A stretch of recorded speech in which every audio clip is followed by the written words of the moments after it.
Hey guys! Hello there, and welcome to Esoteric Oddities. Woo woo! This is a podcast, as you probably already know, because you decided to click on it. So we would like to take a second to say thank you for clicking on us. Clickbait. Clickbait. I am Jonathan, and this is Sarah. I am Sarah.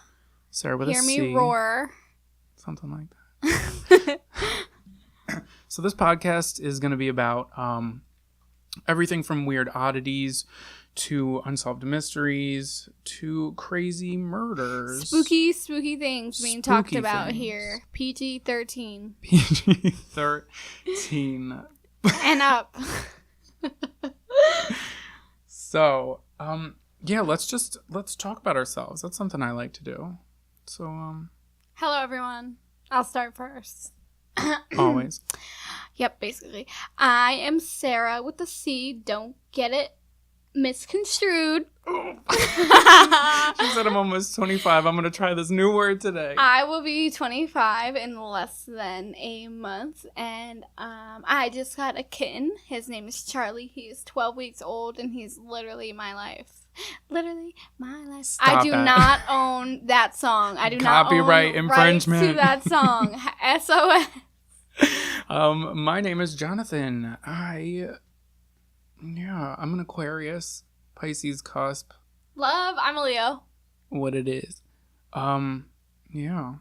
I like films. I like horror movies. I like weird things, unsolved mysteries. Dolly Parton, the whole, He also has a Kim K. Wow. Little Kim. Kim K. He also has a Little Kim vinyl, so I do. that Oh, is that? explains a little bit. It's sitting upstairs on the coffee table. I had to see if I hooked up my vinyl player right. That's right. I'm a millennial. I own a vinyl player. Hipster. Stop that.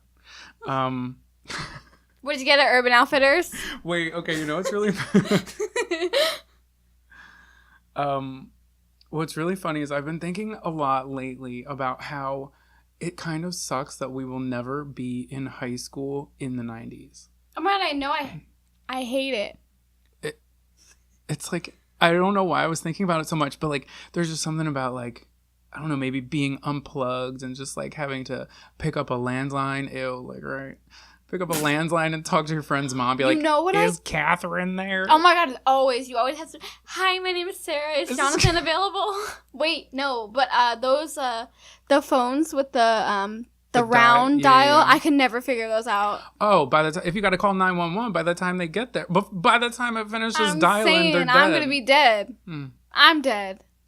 But for real, I want my teacher to wear loafers with socks. I want my mom to look like Elaine from Seinfeld. I want my crush to look like Luke Perry circa 90210. I want my crush to look like Ryan Phillippe. Like, come on. Give me the Rachel haircut. Yes. Just give me the Rachel haircut. Just give me Cruel Intentions. That's what. Okay, maybe not that. That's kind of weird. Then there was Cruel Intentions and Clueless. Love that. Oh my god, so good. The saga. Yeah, but like they were both about like step siblings, kind of just doing it. All right, Sorry. that is our first oddity. Right. Okay, so let's jump into the stories. I went first on explaining myself, so you go first for this. All right. So, I don't know if I explained this already, but we're both going to bring a story to the table every podcast. The other person doesn't really know what it's about. Some days we'll have certain, I guess, topics. Today we didn't really have one. I guess it's kind of unsolved mysteries. Yeah, I mean, it's always unsolved mysteries. It's always a good unsolved if you mystery. like consistency, click here. What? I know I do. What? What consists? Oh, okay. What? Okay, so this is called the Oakville Blobs. That just sounds like something that they would like mention on like Family Guy. But it's real. Hold on, ready? Okay, go. All right, so the year is August 7th, 1994. Jules' Pieces of Me album was at the top of the charts. I'm just kidding. It probably was. No way. I was going to say, this is not real. Okay, so August 7th, 1994 at 3 a.m., we are in Oakville, Washington, population of about 660 people. So pretty much all my friends on Facebook. Nothing good happens after 2 a.m. That's what they say. That's exactly what they say. So, police officer David Lacey was driving around with his friend when it began to rain. They're in a cop car. Just thought I'd throw that out there. Love the details. When he turned his wipers on, the rain on his windshield smeared with a slime-like consistency. He pulled into a gas station under the awning, put on latex gloves, and stepped out of the car. What are you going to say? You love these stories with weird consistencies and substances. I do. I love me some mysterious substance. Yikes! Okay, so he picked up the strange goo that fell from the sky and examined it. Lacey stated that the substance was very mushy, almost as if he had Jell-O in his hand and he could squish it through his fingers. He looked to his friend and they both knew that it was nothing they had ever seen before. Dun dun dun! I feel like that would be great for the people who love ASMR. Yes. For those of you who don't know what ASMR is, I don't even know what it stands for, but people love sounds and things that squish. Can we throw some sounds in here? No, because I hate it. No, I'm not throwing sound effects in there. That's too much work. Okay. So, same day, August 7th, 1994, at approximately 9 a.m., so a couple hours later, Dottie Hearn, a senior citizen, goes outside with her dog. On a box where she kept her firewood, she thought she saw what looked like hail. Looking closer, she discovered that it was some sort of gelatinous substance. All right, same day, August 7th, 1994, at 2 p.m., so the cop, David Lacey, began to feel ill. He was having symptoms of the flu, and he checked himself into the doctor's office. He began having respiratory problems and even found it hard to breathe. At the same time, a few miles away, Dottie was experiencing similar symptoms.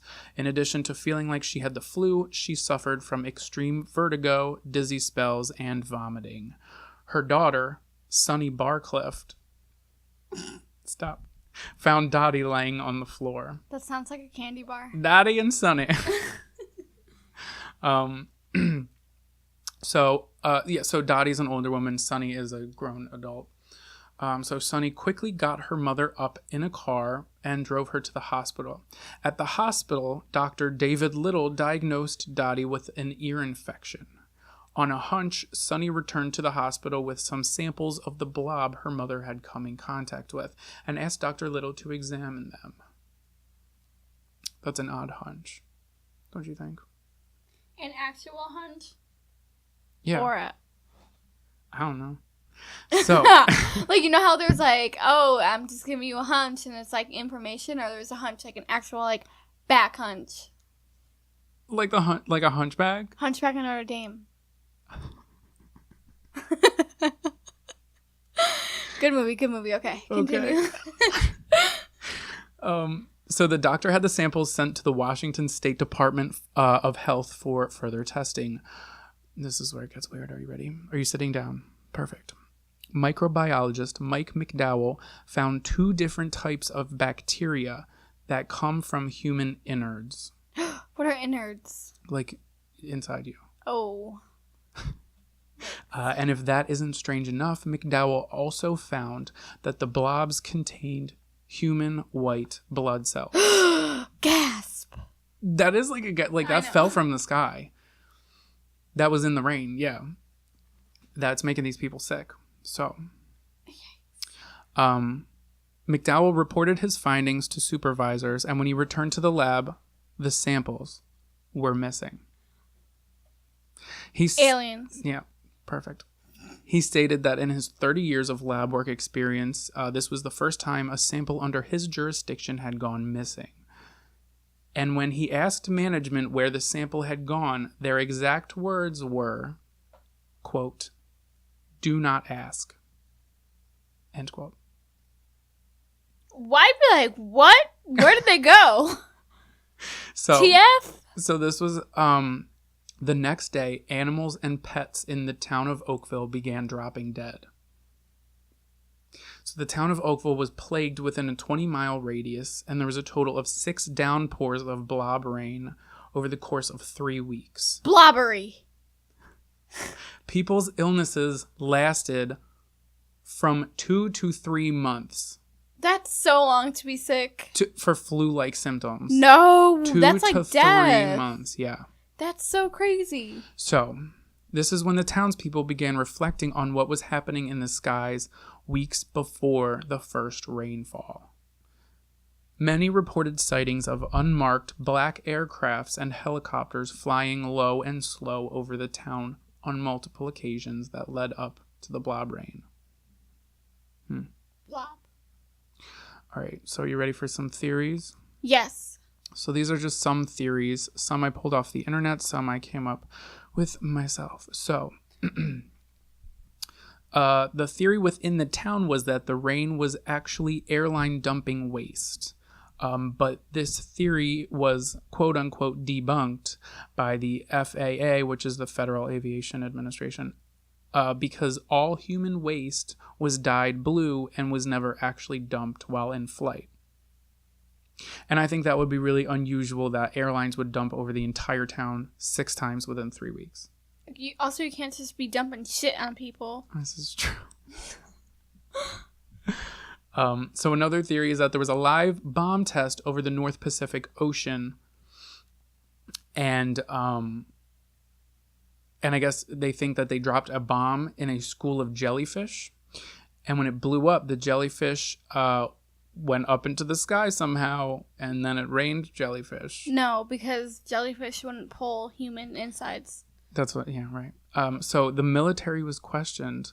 Who came up with these theories? I don't know. These were actually things that, when interviewed, people in the town were thinking about this. Oh my god. So Help them. The military was questioned, and they said they had not flown over that area nor done any live bomb testings. And honestly, the rain would have had to have blown 50 miles inland. And I feel like it would have smelled really bad, don't you think? Definitely. The theory about the jellyfish really has, like, my mind blown. I'm, like, really stuck on that. All right. So, okay. Theory number 3 is star jelly.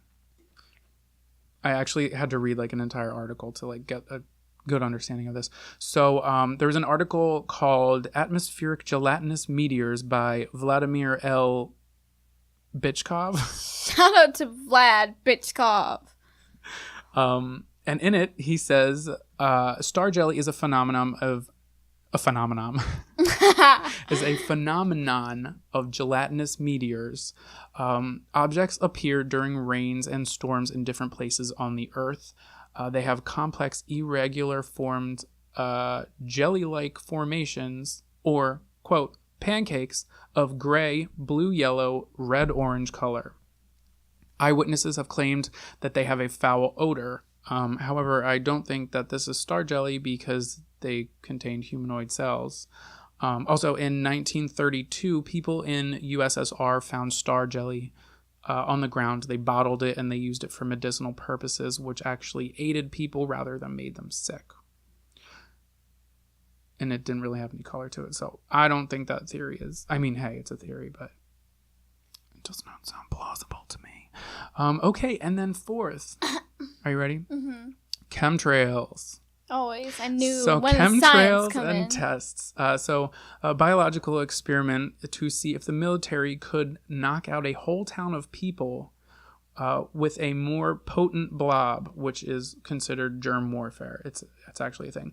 So Mike McDowell, which was the guy who ran the tests when the sample went missing, stated he believed the substance was man-made, possibly being used as a matrix, which is a carrier, which is some substance that other substances can be embedded in. And he said it was capable of transporting a virus or bacteria to a mass population. He firmly believed that the gelatinous rain was created by someone for some purpose, and that the small town of Oakville was chosen as a test site. Spooky, right? Spooky. So here's some things that we do know. So samples from Oakville disappeared. Do not ask. Do not ask. No, not just that sample. Like anything that fell from the sky and went on the ground. Like unless somebody in Oakville has it in a jar somewhere, which I'm really curious to know if they did. Hello, Oakville. I need you to pull these Are you samples. listening? I heard Hello. They're avid listeners. Actually, I ran a analysis. So no one stated if it melted or washed away by real rain. It was just stated that there were no more samples. Also, I wonder like what that did to the soil and the food in that town. It's probably not good things. Also important to note, if you are curious and looking this story up, note that images surrounding the story are mostly fake. There's one popular picture of this guy holding this giant blob in his hands, and it looks like it has like little like grape seeds or something in it, and that's actually a large salamander egg. And people I love salamanders. Me too. I love salamander eggs. Just crack them sunny side up on a Sunday morning. Yes. Turkey bacon on the side. No, but so if you're looking up pictures of them, most of them are false. And National Geographic made a video called Mystery Goo Rain, which is a very interesting watch. If you want to listen to Mike McDowell and the townspeople and Sunny Barcliff herself. Listen to us first. Yeah, listen to us first. What are you doing? Move that mouse. Don't click off. We need you. Okay, so I also learned that a local tavern concocted a new drink in honor of the incident, and they called it, quote, the Jellyfish, and it composed of vodka, gelatin, and juice. They ruined it with the clear liquor. I also learned that in Oakville, there is a place called Soggy Bottom Farms. I would go there all the time. Is it a restaurant? No, it's a farm. Oh. Just Soggy Bottom Farms. That just sounds really bad. It sounds like it's in really bad condition. You know what? They could be listening, Soggy Bottom. If you're listening, we hang in there. support you. We support small business. We support Soggy Bottoms. That is for damn sure. Okay, now it's like literally it's 94 here today. My bottom is definitely soggy. Like, don't play. Soggy bottom all day. Like, I had an imprint on the train. All day. No, Soggy Bottom all day. Oh my god. All right, let's get that on a t-shirt. ASAP, please. Thank you. All right, so really quick, more instances worth noting. So in 1950, 4 Philadelphia policemen reported the discovery of a quote, a domed disc of quivering jelly 6 feet in diameter, 1 foot thick at the center, blah, blah, blah, blah, blah. And when they tried to pick it up, it dissolved into an odorless, sticky scum. And this incident inspired the 1958 movie The Blob, which actually was filmed near my parents' house. Yeah, that was filmed near my parents' house. And the bar that's there had a drink called The Blob, and it was actually vodka. No, yeah, it was vodka, and like it had jelly in it. My friend did this. He watched like all these creepy Halloween movies leading up to Halloween, and he watched The Blob. And he like wouldn't stop talking about it. It's a great movie. That's what he said. At Blobfest. So I went to Blobfest when I was in high school, and what they basically do is, if you've ever seen the movie, the Blob comes out of this theater, this old time theater. It's called the Colonial Theater. I'm gonna say theater one more time. Theater. And theater. It's like Beetlejuice, just like a theater. Literally. And people pretty much just reenact running out of the theater. That's what? Pretty much it. Well, I mean, they do. That's really fun. They have like an inflatable blob. I should say, oh my god, wait, it actually might be happening this week. Let's go. It actually might be happening this weekend. No, I'm serious. Oh, okay. I won't be here this weekend. Oh, I work. Damn it. We work. We are adults. It's usually like mid to late July is when they do it. And everybody just kind of, they have live music, they do drinks, they do all that fun stuff. It's called the Blobfest. Look it up. It's a good time. Shout out. Not sponsored. Thank you. No ad. No ad. Hashtag no ad. So then in December of 1983, oily gelatin fell from the sky in Massachusetts. They said it was star jelly and that it's non-toxic, blah, blah, blah. And the most recent one reported was star jelly that was found in various Scottish hills in the autumn of 2009. Now, what I think is weird is that most of the... Okay, my house is deaf haunted. You heard that, right? No, it definitely isn't. I don't like that. Most of the reports of like star jelly or like blob like rain is in the United States. Fun fact. One of them right here in Philadelphia. Don't tell people where we are. We're not in Philadelphia. It's fake Philadelphia, Arizona. It just opened. Don't worry about it. It just opened. Yeah, so that's it for the blob rain. I think it definitely, maybe, don't come for me, Don't abduct me, but I think it was probably like a government ploy. The germ warfare thing got me shook. Shooketh. But what would you do if like weird rain came from the sky and people just started like getting sick and animals started dropping dead? Do you honestly want to know what I would do? What would you do? Wouldn't question it. You would just go with it? Yeah. I mean, I feel like any time that happens, it's always the government. Because, like, who else has, like, the instruments to really pull that off? It's very possible that it could be aliens. Or aliens. Yeah. I mean, don't tune us out. We're just keeping an open mind, you know?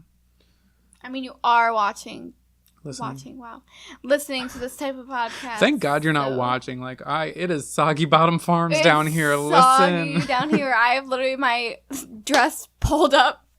We got it all hiked up. We would have to, this would be an 18 and over show. This really would. That's how much, like, I'm showing right now. Jonathan's very lucky. Yeah. Ew, that sounded so creepy. I know.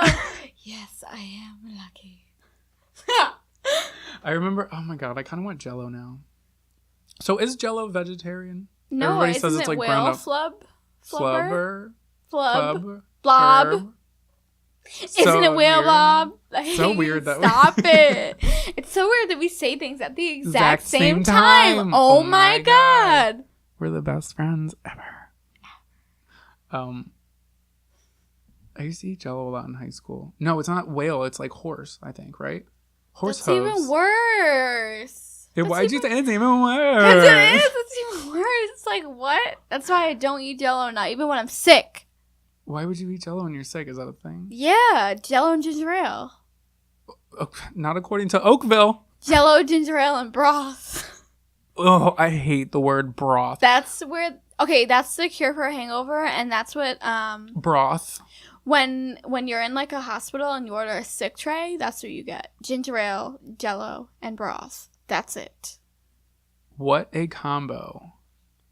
That's disgusting. I hate the word broth. Disgusting. I hate the word broth, and I hate the word incorporated. I never knew that. Like, I mean, I can do, like, Monsters Incorporated. That I can do because it's, like, a company, and I respect it. Like, what? From the ground up. But, I mean, when you're mixing... like a cake and you have to make sure all the ingredients are incorporated. Like, oh, get out of here. Who are you? Yeah, right. Go home. Get real. Get real. Get real. Oh, I wish it was the 90s. I just wish nobody decided to tuck away their butterfly clips. Can we just bring them back? If you're listening and you have butterfly clips in a junk drawer at home. Send them to us. No, don't send them to us. Wear them. Just wear them. Wear them all. Let's make it happen again. Put your phones down. Get your pagers out. Okay? Get the Rachel cut. Get that haircut. And can we all just continue to hate Rachel Ray again? Rachel Ray? Yeah, everyone hated her for so long. In the 90s. I might have been asleep for that part. I don't think it was the 90s. Oh, well, that's what we're talking about, baby girl. Sorry, I'm like 5 years ahead of you. That's okay. Oh, I'm living in 1990. She's living in 1995. Oh my God. That's like the thing on Twitter now. People be like, he's in 2023. It's true. I'm saying. I'm shook. All right. So, yeah, Oakville Blob. Good time. Investigate it. Investigate. Don't forget. Go there. Go there. What is Soggy Bottom Farms? Soggy Bottom Farms. Y'all can meet it. We're going to do our first meet and greet at Soggy Bottom Farms. We'll start here and end there because that's where we're at here. Yeah, we're hearing lots of noises, and I do not like it. Even though it's like not dark outside, it's still we're home alone in my basement, spooky. And that kind of adds to. Don't tell people that. Well, we've already recorded it. They're listening to it like days after. I'm shook. Shook. I'm quaking. I'm queefing.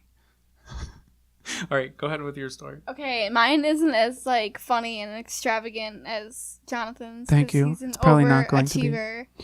Overachiever. Okay, guys. Yeah, that's me. Most likely to overachieve in podcasting. That's what I was crowned in middle school. My superlative, if you will. Also, really quick, so I was on the yearbook committee. Fun story, overachiever. You would be on the yearbook committee. Stop. Okay, when I was little, I told myself I was going to be on the yearbook committee, and it took me until senior year to build up the courage. Not to build up the courage, honestly. I was just so lazy. But I was in it.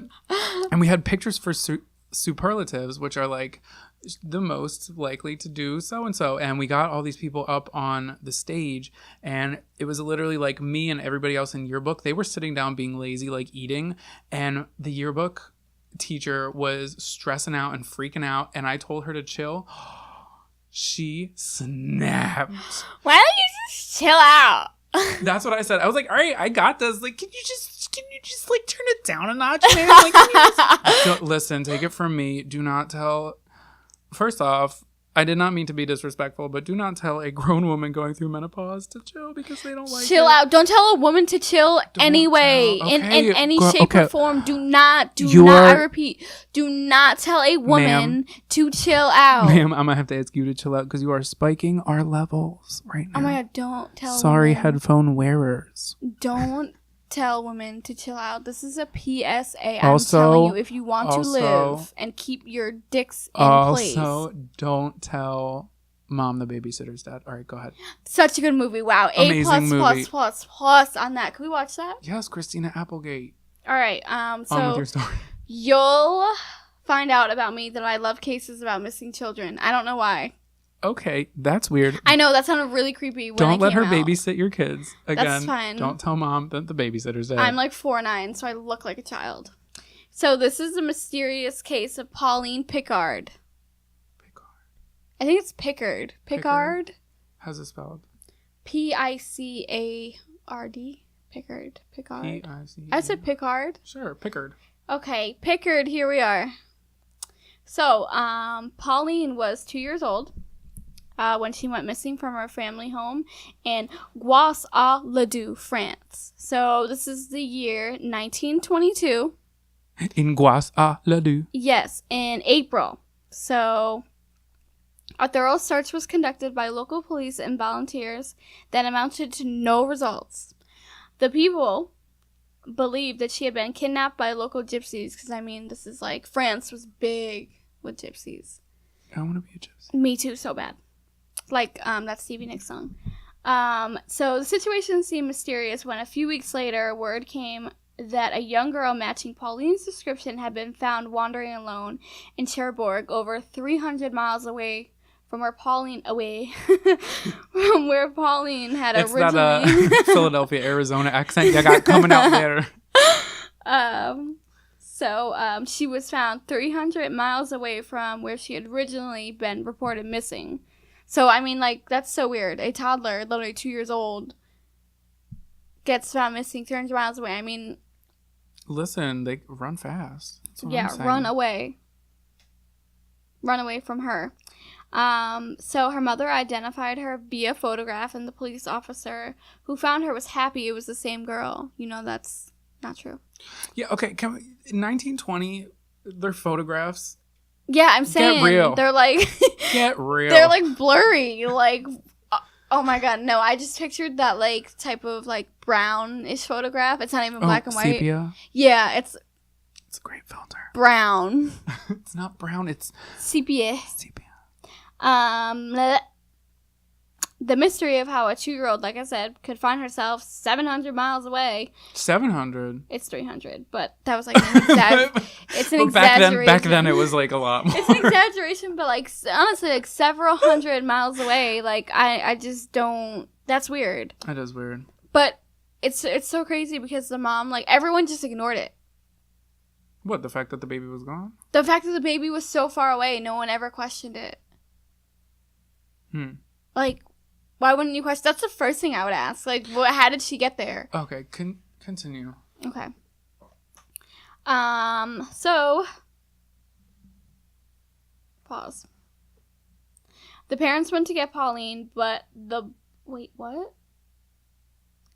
Hey, guys. Hey. Sorry, I got lost in my story. That's okay. Don't worry about it. So, the parents went to get Pauline, but the blissful reunion was not so blissful. Oh. I know you were proud of that.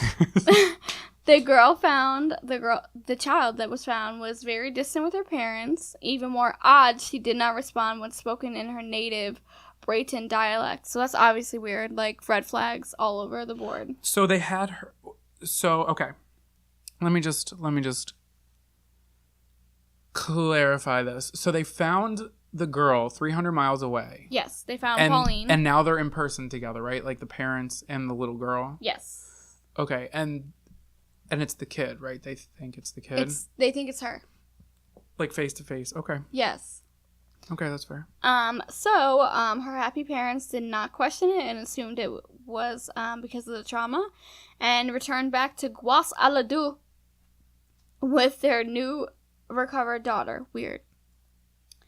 Or new daughter. Right, I'm saying. Dun, dun, dun.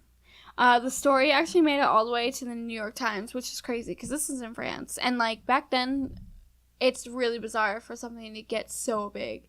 Like, the across Titanic the U.S. got big. That's true. It killed a lot of people. It did. Like, wow. So, weeks later, after returning home, the Pickards begin to suspect the girl was not actually their daughter. You knew that was coming. They're like, you know what? This girl... We should take her back. We should return her. Robbie, did you keep the receipt? And then... You know what? This might not be our daughter. What kind of parents... Okay, you know what? Because I know that there are worse parents out there, but, like... Come on. What's the last name? Pickards? Pickards. Get it together. Pickard yourself up off the ground. I'm saying, during this time, another local farmer, Yves Martin, asked the parents point blank if they thought that the girl was truly their daughter before explaining, quote, "God help me, I am guilty," unquote, and running off. Who said that? The neighbor? Yeah, the neighborhood farmer. Yves Martin. Yves. Oh my god, do you think that's short for evil? Evil. Evil Martin. Well, anyway, they put him in an insane asylum and he was never heard from again. So. What? Okay, whoa. Is that it? But for the story? No, for him. Does yeah, it come that's back it. Nope. What? No, you have to be missing something. They had to have questioned him. No, I couldn't find anything on this. Hello. This was 1922. Hi. They didn't question nobody. 1922. Are you listening? Because you need to question this man. I'm saying. They seem to be just really like really easy with stuff. They're like, "Are you sure that's your daughter?" Okay. Crazy neighbor goes, "Oh, I did something. I did it. I'm guilty. Bye." Okay, we're just gonna throw you in an asylum. Yeah, no, I couldn't literally find anything on this guy. Insane. If you guys find it, like, don't come at me that I didn't. Seriously, don't come at her, please. Because I'll come at you. Unless you guys are right, then I'll come at her too. I'm just kidding. Probably. So, crazy part is, neighboring farmer was walking across the Pickard farm. Okay, why was this guy even walking across their farm? I'm confused. Like, why were you even there? It could have been in between a road. Oh, that's true, I guess. Then it's not a farm, it's a road. Anyway, he found something truly terrifying. The body of a very young girl. Decapitated. No. Disfigured. Naked. With a skull nearby. The body was so damaged and decayed, past the point of identifications, but Pauline's mother noted the clothes found nearby matched the outfit Pauline had been wearing the day she disappeared. Now, going back to the day they found her, why wouldn't you question that she wasn't wearing the same clothes? That's weird. Right. So did they return the other girl? Just wait. Oh my god. So, sorry. The location where the remains had been found had already been searched during the investigation period. Another weird thing. Which led investigators to believe the body had only recently been moved there. Things became even more bizarre when the autopsy on the skull found nearby the body was too large to have belonged to a 2-year-old, and the skull belonged to not even a woman, but a full-grown man. What? Yes. But was the body... Could they tell the body was a little girl? The body was a little girl, but the skull was not. The skull was a full-grown man. Right. So this opened the case even wider. Now there were 2 victims, with a kidnapper and a potential murderer in France. Just running amok. Running amok. So I found a newspaper article that I'm going to read, but I'm going to read this timeline that I found online. So this is like a breakdown of what happened. Okay. May 9th, parents hear of the little girl found and travel by train to see her. They initially think she's their daughter, but after spending 2 hours with her, they were uncertain. You should have just took her back then. Anyway. Wait, so if it was they spent 2 hours with her, did they leave with her, or were they... They left with her. They were like, this was months that they were like, that they had her, and this was like... Oh, I thought it was only 2 hours. No, it was like months that they were with her, and they were just like, I think something's wrong here. Huh. Weird. They bring her home with them anyway, because the wife doesn't want the little girl left in hospice alone for any more time. May 12th. Neighbors see her and claim she is Pauline. Police are with her and the parents at this time. Some suggest she's mute out of fear or choice, having heard it suggested by others. Basically, word of mouth says that she's mute now. Right. May 14th. Articles suggest she is Pauline. She's traveled around the farm with her parents and seems frightened passing the area where she was allegedly abducted. She's beginning to recall things to return to her old self. Police search the woman who left her in Cherbourg. May 27th. A cyclist found the body of a young girl 800 meters from the family farm. The body is badly mutilated and in the process of decomposing. The head, hands, and feet are missing. Her clothes are neatly placed by the body. Her parents recognize her dress. The town is in shock. They are shook. And as you know, the skull found next to her was not hers, not even a child's. It was not even a woman's. It was a grown man's. So, May 28th states that the family has 9 children, including the little girl they thought was Pauline, who is 2 years old, does not speak or walk, and reacts to family.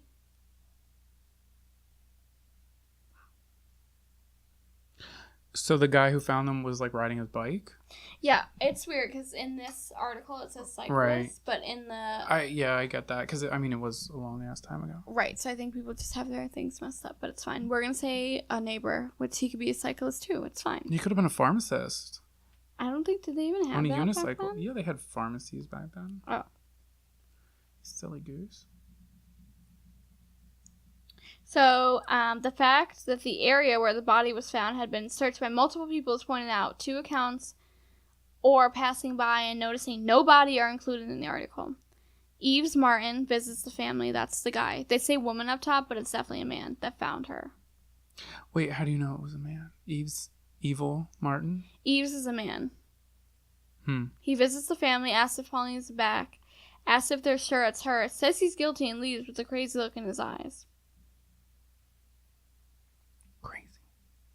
They mention, literally, like, for 1 second, mention this man, a salesperson, Mr. Kuraman, who was sentenced to 5 years for rape. He's in the area farm when Pauline went missing. So they got all these suspects, and they're just like, oh, by the way. Right. May 29th, they are looking for the rest of Pauline's bones and such. They share idea that she saw her sisters coming back to the farm, decided to run away, playing. June 13th, someone claims the girl is her daughter. Puppet May mentions a birthmark that the little girl does not have. The new one. Okay. June 14th, the little girl leaves Picard family is to be kept at a hospice. The exam of Pauline's body offers no conclusive info. So from May 22nd to June 14th, this little girl, which was not Pauline, was with the family. Shook. So where's her family? No one knows. Was she like an orphan or something? No one knows. No one knows where this girl came from. That's like the crazy part. So June 14, we already did that. June 27th, an article suggests that the townspeople believe Pauline is alive and was adopted by a rich family to fill the void of their lost child. Okay. July 14th, the little mute girl is starting to speak and may share info to determine who she really is. August 12th, my birthday. Little girl starts to speak and speaks the same language as the Picard family. She lists off the Picard children's names and things on the farm. Speaks Breton, which is their dialect, very clearly. Are you saying Britain? No. Oh. It's Breton. Oh. The article questions if she's recalling her time on the farm or in fact if she's Pauline. So I'm going to read this article for you that I found. 2 girls, 1 slain, resemble lost child. Finding a body puzzles French parents after supposed daughter returns. Copyright 1922 by the New York Times. Are you ready? Yes, we don't want to get sued. Make sure you get the copyright in there, girl. Got it. Paris, May 26. A baffling mystery is exciting the inhabitants of the small Brittany village of Gos-à-Ledou, near Châtillon, in the Brest district. Early in April, my favorite kind of district. A little girl, Pauline Picard, disappeared from her family's farm, not the slightest clue of existing as to what had become of the child, and all searches proving fruitless. Finally, it was thought she must have been carried off by gypsies, although none had been observed in the neighborhood at the time of her disappearance. Right.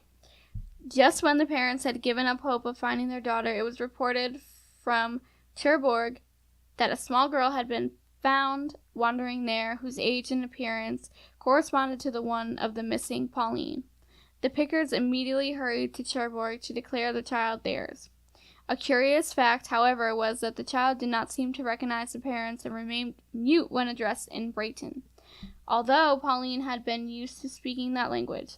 Taken home, the child was recognized by neighbors, and the police officer who accompanied her to Cherbourg was satisfied that she was really Pauline, although there was no indication as to how she reached Cherbourg. Right, you're like 300 miles away. How? The adventure thus appeared to have reached a happy ending until yesterday a startling discovery was made which makes the whole affair more mysterious than ever. A farmer crossing a field about a mile from Gos-à-Ledou discovered a horribly mutilated body of a small girl, entirely naked. The farmer hurried to the village and returned with gendarmes, followed by inhabitants among the Picards, who recognized the clothes as worn by Pauline. The body cannot be identified, the face having been partly devoured by foxes. Oh my god.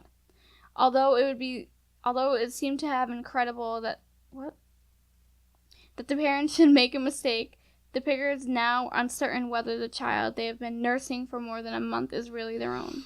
So that's insane that they can be like, you know what? This girl is not our daughter, but we love her because they help. they know that it was foxes that ate her face. I'm saying. I mean, ultimately, no conclusion could be reached in the case that seemed to have never-ending list of questions.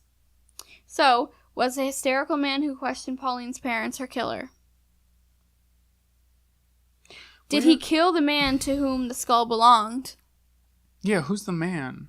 They don't. And who's this little girl? The little girl's Pauline. Oh, they literally don't know. No, the new they don't know girl. where she came from.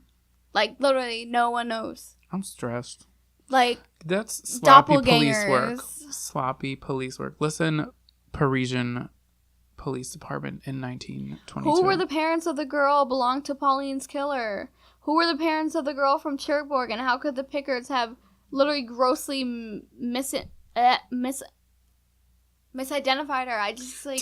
And how like weird is it that little girl had a doppelganger like 300 miles away?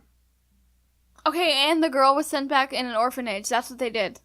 They were like, you know what? You're not our daughter. You were a great placeholder. But it's Thanks. time. Our daughter got eaten by foxes. It's time to go, sweetie. Like, what?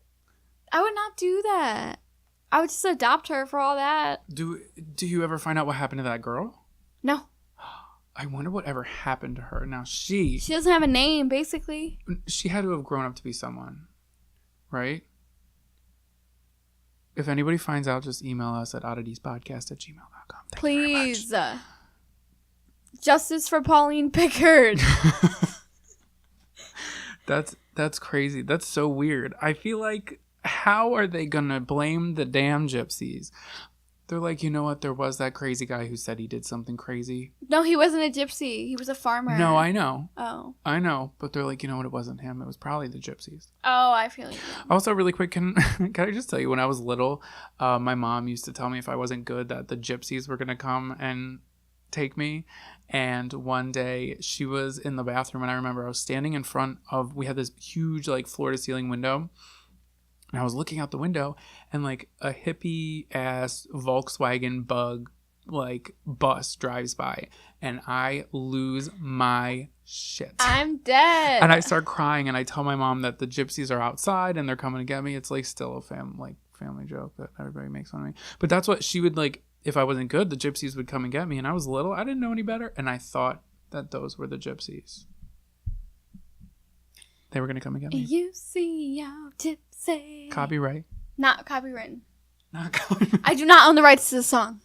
Stop yelling. Sorry, headphone wearers. I'm sorry. Sorry. Was that it for everything? Yep, that's it. You scrolling through Facebook. I'm about to slap you. That is crazy. Justice for Pauline. Justice for Pauline. I just want to know who like the man was. 2 years old. That's crazy. I just want to know who the man was. Well, I mean, obviously, I want to know like what happened to the girl. No, the man's head. Oh, right. Like, I wonder if there was another man like missing. Well, there had to have been. Maybe I'll cover that next week. Ooh, probably not. Probably not, because there's really no information on him. Spoiler alert. Spoiler alert. Yes. So how's life? Life is great. It's better than the Picards, I'll tell you that much. That's true. Can we just talk about how Sarah broke her phone, throwing it on her mattress? Okay, my life is in shambles, guys. My dresser is broken. I'm missing 2 dresser drawers out of it right now. Where'd they go? They're literally sitting in my other room. Oh. My kitten, he ran into the mirror and he smashed that. Then I was having a really bad day on Monday and I dropped my phone and it made a little crack in the corner. And then you tossed your phone. I tossed my phone on my bed and now it's cracked, like in the middle of the screen. Hard like a mattress. Camera, like my front camera is not working. Like, how am I supposed to Snapchat? I'm sorry if that alarm is really loud in your ear. I will try to edit it down. My bad. Might be. It's really hot down here. It ain't that bad. All right, but thank you guys so much for listening. We have got more exciting stories coming for you, so make sure you subscribe to us on whatever platform you listen to your podcasts. If you're listening to us on Apple, iTunes, podcasts, just give us a review. It will help us out a lot. If you're listening to us on SoundCloud, don't be afraid to comment, Comment. Hit that comment button. And follow us on Instagram. We are on the IG. Yes, we are. It is not the 90s no more. Yeah, basically. So we're at Esoteric Oddities. ESOTERICODDITIES. I hope I spelled that right. And we are on Twitter at Esoteric Oddity. One, not plural. Singular, not plural. ODDITIE because, Twitter wasn't going to let me have that S. So now it just kind of looks funky, and I probably should have thought that through more. And then you can email us if you have any questions, comments, concerns, if you know more about the story, if we messed up something, because I'm sure both of us have. Sure did. odditiespodcast@gmail.com. Throw us a line. Hit us up. Tell us what you're doing. Tell us what you're wearing. Don't tell me what you're wearing. That's weird. I'm wearing a dress, and I'm hot. Temperature-wise, she's like a 7 right now. A 6. Stop doing that. I'm hot. She's a 5. I'm fanning myself. All right. Thank you guys for tuning in, and we will see. Well, I guess we won't see y'all, but we'll hear you. We won't hear you either. We'll hear your questions, comments, concerns, ideas. But you will hear us next time. Ooh. Bye, guys. Bye. Bye. Bye. Bye. Bye. Bye. It's over. It's over. It's canceled. We're done.